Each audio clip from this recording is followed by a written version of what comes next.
ये जगह होउची जाजपुर जिलार एक प्रसिद्ध स्थान जहाँकि पाताल को रास्ता जाइछि बोली कुहा जाइछि। आस बुली जिबा। बाबा ये गुंफा विषय किछिटा तथ्य आपण कहନ୍ତୁ आमे सुनिया को चाहू। ए गुंफा आज्ञा सत्य जुगुरु अच्छी आज्ञा बहुत अनेक कालरू अच्छी आज्ञा बहुत जोरदार साधु सन्थ माने आसंती आज्ञा आमर महापुरुष गुरु माने भी आसंती आज्ञा एठी आमर स्थापन अनेक दिन हेलानी ए जोरंदा गादीर बाबा माने साधु सन्थ बकलधारी बाबा स्वाधीन बाबा हऊ अन्य अन्य बाबा माने आसंती वर्षरे थरे मकर संक्रांति की एठी यज्ञ हुए बहुत जगह साधु सन्थ आसंती मेला लागे दिने दी दिन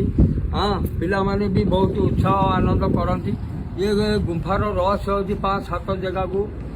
रास्ता अच्छी बर्तमान आमर व्यास सरोवर को जाइए कपिलास को जाइए इे आमर पछिकोट को जाइए बर्तमान कहते इे देवगाँ कुशलेश्वर आड़े जाइए अनेक आड़े 7टा रास्ता भी है गुंफा अनेक दिन ये सत्य जुगर गुंफा से महापुरुष माने जीवा आसिया करथुले अनेक दिन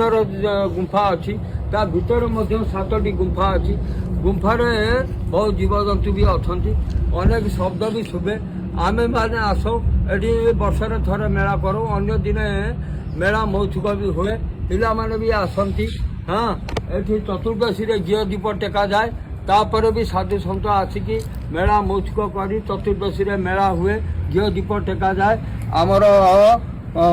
पूज्य स्वाधीन बाबा महोदय तांको सांगरे अछंती संतोष बाबा महोदय आउ जड़े साधु थे नीलमणि बाबा मु भी जाजपुर अगड़ी जिलार आमर कोरेई निर्वाचन कंटाधरी मठरे जड़े आश्रमर महंत जड़े हाँ बाबा भी जड़े तेणुक अनेक अनेक गुंफा पाखाआखरे अच्छी जहाँकि कहले सर ना हाँ तेणु आपण मैंने आसतु ये गुंफार तात्पर्य सब जानतु आर उपभोग करंतु आर दर्शन भी करंतु आपण समस्त महामहिमा गुरु ब्रह्म महिमा महामहिमा गुरु पदे शरण प्रभु पदे शरण बाबा पदे शरण पाद मन कोटि कोटि शरण जहाँ बाबा आपन कथा सुनि मते बहुत खुशी प्रभु लागला। आ गुरु महामहिमा अलेख अलेख दाता भक्ता रक्षा कर शून्य ब्रह्म दया कर दया महिमा अलेख गुरु ब्रह्म महिमा अलेख शरण सब भक्त सपोर्ट करंतु महाब्रह्म महिमा अलेख शरण प्रभु दया कर दया सागर।